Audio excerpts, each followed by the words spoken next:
亚洲推理天王东野圭吾的作品，除了《嫌疑人》和《白夜行》，你还看过哪些呢？他的这部经典悬疑短片，如果你没有看过，那么现在绝对不能错过。故事的开始要从这封信件说起。昔日大学好友点子突然给直美发来结婚邀请，信中点子告诉直美，自己下个月就要跟同事小森结婚了。他声称小森是一个温柔帅气的男生，平时工作认真，喜欢收集，是一个非常不错的男人。看完信件，直美发现了一张两人的合照，可当他拿着照片仔细一看，下一秒却瞬间惊掉了下巴。照片中的女人根本就不是点子，直美的第一反应还以为她跑去整容了，结果翻开以前的照片一对比，这根本就不是同一个人啊！两人的骨架完全都不一样。直美一头雾水，赶紧拨打点子的电话询问情况，却不料他的手机打了一天都处在关机的状态。为了弄清楚这到底咋回事，第二天一早，直美就拎着行李，根据信上的地址来到了点子家门口。可一阵敲门后才发现，房间里根本没人，打电话也还是处在关机的状态，干等也不是办法，正准备离开，就在这时，直美遇到了点子的邻居，于是赶紧拿出照片询问他是否认识这两人。邻居看了看照片后表示认识，声称他们就住在隔壁。听到此回答，直美一脸疑惑，原本还想多问几句，谁知邻居不耐烦地关上了房门。无奈之下，直美将自己的联系方式留在了点子家的门缝上，希望他回到家后能与自己取得联系。做完这一切，直美转身正准备想离开，忽然她感觉楼下有人正盯着自己，放眼望去，的确有一个鬼鬼祟祟的人刚刚离开。事情变得越来越扑朔迷离了。直美找到小区物业，她拿出照片想要再次确认两人的身份。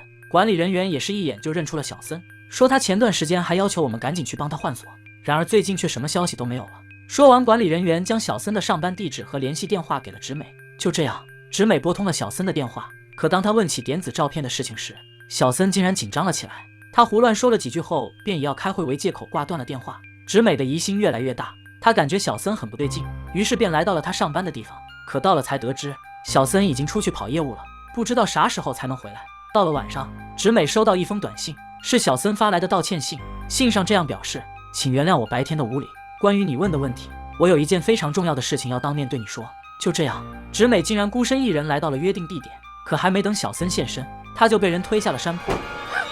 深夜，小美孤身一人来到约定地点，可她刚刚到达，还没见到小森，就被人一把推下了山坡。还好在半坡中，她抓住了一根树枝，按响了随身求救玩偶，才得以被救。一番调查过后，警察找到小森，可小森却说他根本就没有给直美发过任何短信。原来小森前不久弄丢了一台用于工作的手机，短信便是从那里发出来的。到了晚上，直美回到酒店，越想越后怕，回想起这几天发生的一切，她觉得点子很有可能已经遇害。正想着，直美突然收到一条点子的留言，原来点子这几天是去了东京直美的家里。他说原本是想来找直美玩耍的，可见直美没在家，便已经在回家的路上了。听到这个消息，直美终于松了一口气。第二天，两人在车站相见，点子一脸没变，在交谈中才得知，原来点子的手机忘了带，所以他的电话才会一直打不通。正谈笑着，有一个问题让点子很是不解，为什么直美会有自己的新手机号码呢？直美表示，你寄来的信件里不是有写吗？点子一脸诧异，什么信？点子声称自己的确写了那封结婚邀请信，但是信他还没有寄出去啊，这是怎么回事呢？看着直美拿出了那张合照，原来事情是这样的，照片上的两人是小森和他的前女友。有天晚上下着暴雨，点子在家里写着结婚邀请信，突然小森的前女友找来这里，拿出一部手机递给点子，说前不久小森给他发了很多短信。正说着，小森突然打来电话让点子开车去接他。就这样，两人回来后，小森的前女友不知道去了哪里，他们也因为这件事大吵了一架。点子最后一气之下离家出走去了东京。原来事情是这样，那么给直美寄信的难道是小森的前女友吗？正谈论着，警察过来了。经调查，小森的嫌疑已经被洗清，案发当晚他有着充分的不在场证明，所以说凶手不可能是他。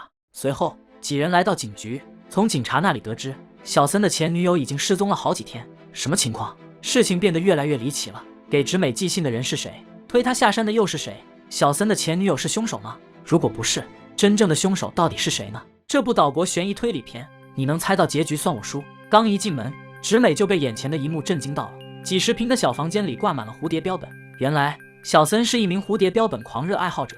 眼看两人又要争吵，直美赶紧转移话题，她对着两人说，小区物业的管理人员让你们赶紧去换锁和钥匙。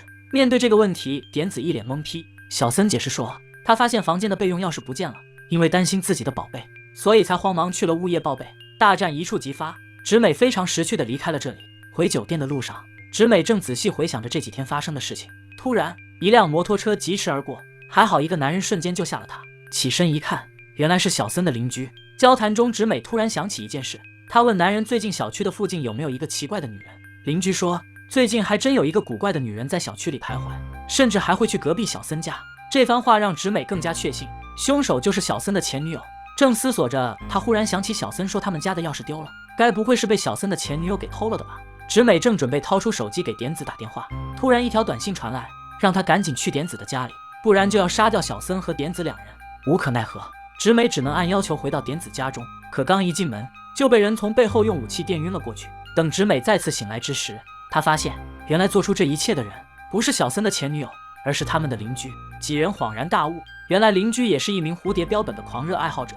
他从一本杂志上偶然得知小森拥有一只罕见的蝴蝶标本，于是他偷拿了钥匙，计划着在某一天行窃。这天雨夜，他趁着两人还没回来，悄悄进入到了小森家里，结果却遇到了小森的前女友。由于看不清，他误把小森的前女友当成了房间的女主人，因为害怕事情败露，于是便活活掐死了她。随后，邻居为了给自己制造不在场证明，还将那封点子写好的结婚邀请给寄了出去。就这样，原本一件件扑朔迷离的事件终于得到了合理的解释。邻居威胁着小森，问他蝴蝶标本在哪。小森说，那只标本早就被他给卖掉了，已经换成了结婚戒指。听到此话，愤怒的邻居拿出汽油桶准备灭口。直美突然心生一计，她声称小森的蝴蝶标本卖给了自己，标本就在那边的包里。趁着邻居转身，直美冲过去撞倒了他，小森也解开绳子按倒了凶手。就这样，三人终于得救，凶手也被警察抓捕归案。好了，影片到此也就结束了。故事的结局你猜到了吗？有什么问题可以在评论区打出来哦。